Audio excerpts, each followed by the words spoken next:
আসসালামু আলাইকুম, welcome back to my channel. কেমন আছেন সবাই? আশা করি ভালো আছেন। আলহামদুলিল্লাহ, আমিও ভালো আছি। তো আজকে আপনাদের সাথে শেয়ার করব কাতলা মাছের পেটি ভুনা। তো চলুন মূল উপকরণে চলে যাই। প্রথমে আমি কড়াইতে পরিমাণ মতো পেঁয়াজ কুচি দিয়ে দিয়েছি, হালকা একটু ভেজে নিয়ে পরিমাণ মতো লবণ দিয়ে দিয়েছি, দিয়ে তারপর হলুদের গুঁড়া, মরিচের গুঁড়া, ধনিয়া গুঁড়া সব একসাথে দিয়ে ভালো করে আমি একটু নেড়ে চেড়ে নেব। তারপর পানি দিয়ে ভালো করে কষিয়ে নিতে হবে।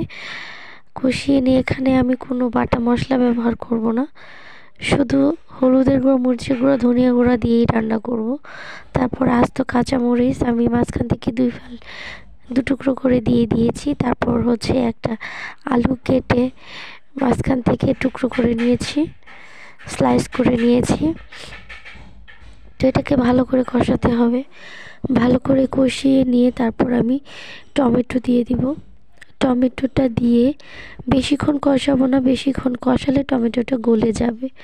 এই জন্য হালকা একটু নেড়ে ছেড়ে তারপর আমি ঝোলের পানিটা দিয়ে দিব।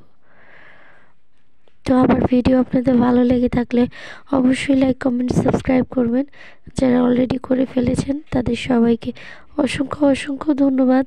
যারা এখনও করেনি প্লিজ আমার চ্যানেলটিকে সাবস্ক্রাইব করে দিবেন, পাশের বেল আইকনটি বাজিয়ে দিবেন। সবাইকে অসংখ্য ধন্যবাদ পুরো ভিডিওটি দেখার জন্য। আর নিশ্চয়ই সবাই ভাবছেন এটা কার কণ্ঠ। হ্যাঁ, এটা আমার কণ্ঠই।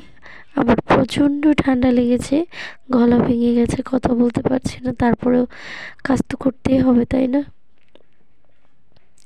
তো যাই হোক, এ পর্যায়ে বলক চলে এসেছে, ফুটে গেছে ঝোলটা। এ পর্যায়ে আমি মাছগুলো দিয়ে, দেখতেই পাচ্ছেন মাছের পেটির সাইজ দেখে বুঝতে পারতেছেন মাছটা কতটা বড় ছিল। আলহামদুলিল্লাহ আলহামদুলিল্লাহ, এতটা সুন্দর আর এতটা কালারফুল, মাশাআল্লাহ, খুবই ভালো হয়েছিল।